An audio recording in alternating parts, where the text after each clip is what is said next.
3 मार्च को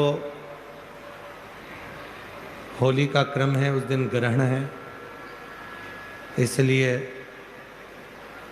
धुरंडी का जो कार्य है वो 4 मार्च को सभी लोग मनाएंगे। और ग्रहण, चंद्र ग्रहण हो चाहे सूर्य ग्रहण हो, ग्रहण अगर पड़ता है तो परिवार में तो एक चावल का दाना भी अगर आप शिव जी का, बेलपत्र भी अगर आप शंकर भगवान को समर्पित कर रहे हो, और एक पुष्प की पंखड़ी भी आप, भस्म का त्रिकोण हरि चंदन होता है। सती मैया का मन नहीं लगा, कथा नहीं सुन पाई, बैठी थी कथा में पर चित्त नहीं लगा। सबसे पहली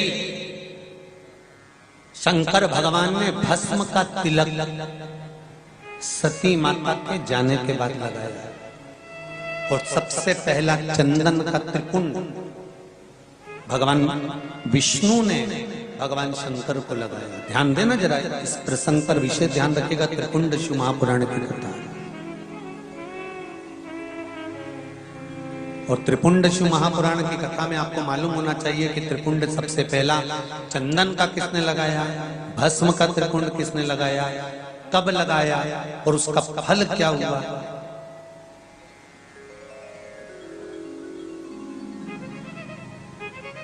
एक हरि चंदन होता है, आपको पहले मालूम होगा, हमने कथा में भी कहा। तुलसी की जो जड़ होती है, जब तुलसी सूख जाती है तो उसकी जो जड़ होती है उसको घिसकर जो चंदन बनाया जाता है, इसको हरि चंदन कहते हैं। और कभी कभी विशेष कार्य के लिए, जैसे बच्चा इंटरव्यू देने जा रहा है, उसकी नौकरी नहीं लग रही है, उसकी सर्विस नहीं लग रही है, और कहीं या नौकरी या सर्विस के लिए वो अप्लाई करने के लिए जा रहा है, तो महाराज बेलपत्र की जो जड़ होती है इसका भी चंदन बनाया जाता है, उसको भी घिसकर तैयार किया जाता है, और वो शंकर भगवान को लगाकर उस त्रिपुंड का सबसे नीचे वाली जो लाइन होती है, त्रिपुंड जो शिव जी पे लगाई है, उसके नीचे की लाइन का चंदन अपने हृदय पर लगाकर इंटरव्यू के लिए जाया जाता है, तो देवाधिदेव महादेव की कृपा बनी रहती है और वो कार्य सफल हो जाता है, नौकरी लग जाती है। इंटरव्यू नौकरी शिव पुराण कह रही है, तुलसी की जड़ को घिसकर हरि चंदन बनता है, बेलपत्र की जड़ को घिसकर शिव चंदन बनता है, पर शंकर भगवान को सर्वाधिक प्रिय है तो पीला चंदन और लाल चंदन प्रिय है। ये शिव चंदन तो कभी कभी कोई विशेष कार्य के लिए ही प्रयोग में किया जाता, विशेष। जैसे आपको पहले कहा था ना कि बेलपत्री का कमल दल बनाओ, बताया था आप लोगों को, किस किस को याद है, जरा हाथ उठाओ जरा, सबने सुना है ना। तो बेलपत्री का कमल दल मतलब बेलपत्री जो होती है वो एक के ऊपर एक जब रखी रहती है, और उसका जो कमल दल बनता है, उस कमल दल को बनाकर उसमें थोड़ा सा भाग अक्षत का रखकर जब भगवान शंकर के शिवलिंग को समर्पित किया जाता है तो उसका फल कौटि कौटि गुना, हजारों प्राप्त।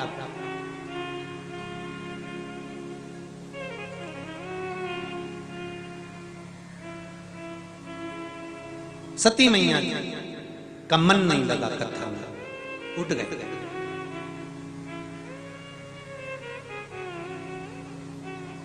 चली, शिव जी का मन लगा था, चली। जब रास्ते में भगवान राम जी का दर्शन हुआ राह में, सती मैया राम का दर्शन कर भी नहीं, राम जी का दर्शन भगवान शिव ने कर भी लिया, शिव जी ने प्रणाम कर लिया, पर सती मैया नहीं करी, क्योंकि थोड़ा सा अभिमान अपने पिता के घर का, दक्ष प्रजापति के घर का थोड़ा सा अभिमान था। मेरी माताओं से एक निवेदन है, तुम्हारा मायका भले 4 चांद लगे हों, धन दौलत संपदा सत्ता वैभव सब कुछ तुम्हारे यहाँ खूब, तुम्हारे पिता बहुत अच्छे पद पर विराजमान हो, तुम्हारे पिता के पास में बहुत ऊंचा पद भी हो, प्रतिष्ठा भी हो, तुम्हारे पिता की मान मर्यादा इज्जत भी बहुत हो, पर निवेदन है जिस ससुराल में आप रह रही हो, जहां पर आपका विवाह होकर आप आई हो, अपने मायके का अहम आपको ससुराल में नहीं दिखाना चाहिए। अगर हम दिखाते हैं तो उसका फल क्या होता है, ये सती का चरित्र का है। ये माता सती का चरित्र का है।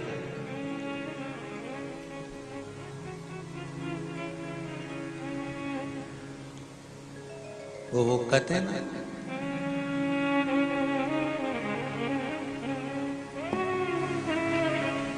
केसर हो, आप अगर सुंदरता में बने हुए हो, चाहे पुरुष हो चाहे स्त्री हो, उसके चेहरे पर अगर चमक है, बहुत ध्यान देना महाराज, क्रीम की चमक 2 महीना 3 महीना 15 दिन की रहती है, और अच्छे कर्म की चमक मरते दम तक रहती है। अंतिम क्षण तक चेहरा चमकता रहता है। जिसने अच्छा करा होता है उसके चेहरे पर, तुम देखना कोई मरता है ना तो उसको कपड़े पहनाते हैं तो बॉडी भी सुंदर नजर आने लगती है, क्योंकि कर्म अच्छा करा।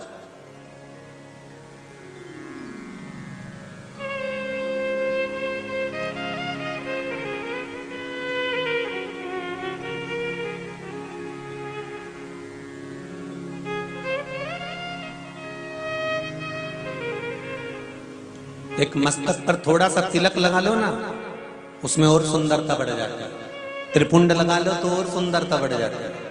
हमारे यहाँ तो शास्त्र यहाँ तक कहता है, गर्भवती नारी का जब गर्भ रहता है और उस समय पर गर्भ में जब संतान रहती है, और ग्रहण, चंद्र ग्रहण हो चाहे सूर्य ग्रहण हो, ग्रहण अगर पड़ता है तो परिवार में, शास्त्रों में ऐसा वर्णन आता है कि गेरू, गेरू मतलब लाल चंदन। कौन सा चंदन? जम के बोलो जरा। लाल चंदन। ये गेरू तो बाद में आप लोगों ने उधर पे लगाना चालू करा, पर नियम ये है कि गर्भ में अगर बच्चा रहता है तो ग्रहण पड़ता है, चंद्र ग्रहण पड़े, सूर्य ग्रहण पड़े, तो जो नारी का गर्भ रहता है, भले वो 3 महीने का हो, 2 महीने का हो, 1 महीने का हो, 8 महीने का हो, 9 महीने का हो, 10 महीने का, नारी का अगर गर्भ है तो बुजुर्ग लोग भी कहते हैं, उनको ये भले नहीं मालूम होगा कि क्यों गेरू लगाते। गेरू नहीं, लाल चंदन की 3 रेखा नारी को अपने पेट पर खींच लेना चाहिए। क्या होता है तो कहा, बच्चा विपरीत पैदा नहीं होता, बच्चा स्वतंत्र स्वस्थ अच्छा पैदा होता है, सुखी पैदा। आप में से कितनी माताएं जो जानती हैं इस बात को? हाथ उठाओ जरा। जानती हैं सब कि जब गर्भ में बच्चा रहता है तो माताएं कह देती, सास कह देती, बेटा थोड़ा गेरू लगा लेना, पेट में थोड़ा सा गेरू लगा ले, थोड़ी सी मिट्टी लगा ले, थोड़ा सा कुछ पेट पर लगा ले, क्योंकि ग्रहण पड़ रहा है। क्यों? अगर ग्रहण पड़ी हुई संतान जन्म लेगी तो ये अपने ही धर्म का विरोध करेगी, सत्य का विरोध करेगी, गलत मार्ग पर चलेगी।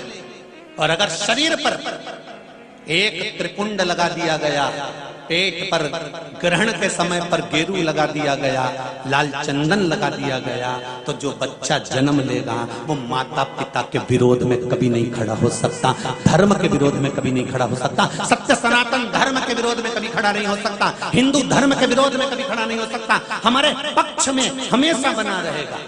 सनातन धर्म का होकर, सनातनी होकर, हिंदू धर्म में पैदा होकर भी अगर कोई हिंदू धर्म का विरोध करता है तो समझ लेना कि यह ग्रहण की औलाद पैदा हुआ है, ये साधारण नहीं है, ग्रहण से पैदा हुआ है। इसलिए सनातनियों का भी विरोध करने के लिए खड़ा हुआ।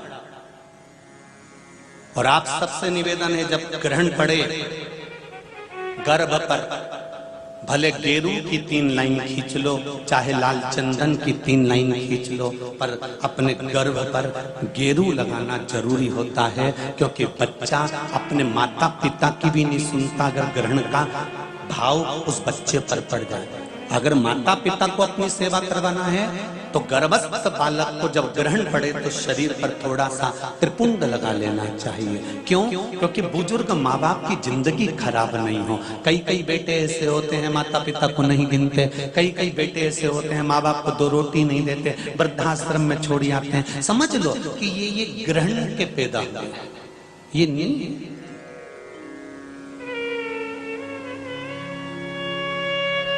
आप लोग जानते हैं ना माता, सत्यता में बोलो, जब ग्रहण का समय आता है तो आपने अपनी बहुओं को कहा कि नहीं कहा गेरू लगाने का? बोलो जरा, हाथ उठाओ, किस किस ने कहा ये बात कहिए। आप लोगों को ध्यान में है, बुजुर्ग माता इस चीज को जानती हैं।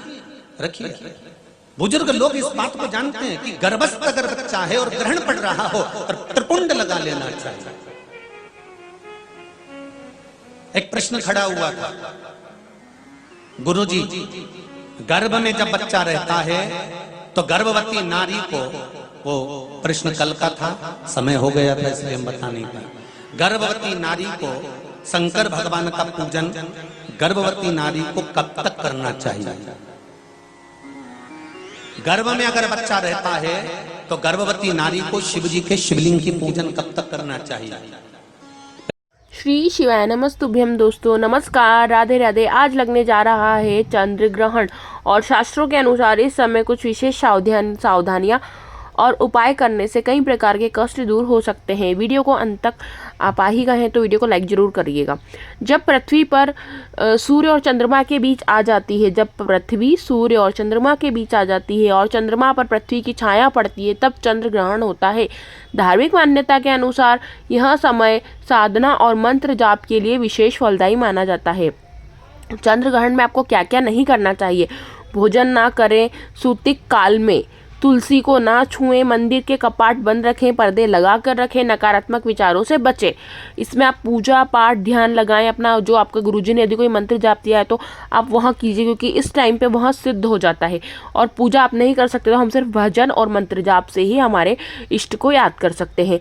चंद्र ग्रहण में क्या करना चाहिए? ओम नमः शिवाय, ओम चंद्राय नमः मंत्र का जाप करें। श्री शिवाय नमस्तुभ्यम पंचाक्षर षडाक्षर श्री शिवाय नमस्तुभ्यम मंत्र का जाप करें, या आपका गुरु मंत्र का जाप कर सकते हैं। एक कटोरी में जल लें। अब इसका अचूक उपाय मैं आपको बताती हूँ कि सबसे पहले आपको एक और सावधानी रखनी चाहिए। जैसे गुरुजी ने बताया, गर्भवती महिला को विशेष सावधानी रखनी चाहिए। अपने पेट पे गेरू लगा लेना चाहिए या गेरू से त्रिपुंड बना लेना चाहिए। और इसमें हमें दान दक्षिणा भी बहुत करनी चाहिए, बहुत अच्छा होता है। और भगवान शिव की आराधना जरूर करें। एक कटोरी में जल लें, इसका उपाय है उसमें थोड़ा गंगा जल और काले तिल डालें। ग्रहण के समय 108 बार महामृत्युंजय जप का जाप करें। ग्रहण समाप्त होने के बाद उस जल को पीपल या तुलसी में आप अर्पित कर सकते हैं, उसके पास अर्पित कर दें। अगर आपको ऐसी और वीडियो अच्छी चाहिए तो आप मेरे चैनल से जुड़े रहें और वीडियो को लाइक कीजिए, चैनल को सब्सक्राइब कीजिए। कमेंट बॉक्स में हर हर महादेव, जय श्री महाकाल या श्री शिवाय नमस्तुभ्यम अवश्य लिखें। गुरुजी का कहना है कि श्री शिवाय नमस्तुभ्यम लिखने, सुनने, बोलने मात्र से हमें 1000 अश्वमेघ यज्ञों के फल की प्राप्ति होती है। हमारे पाप कम होते हैं और कष्ट भी दूर होते हैं। तो आप अवश्य लिखें।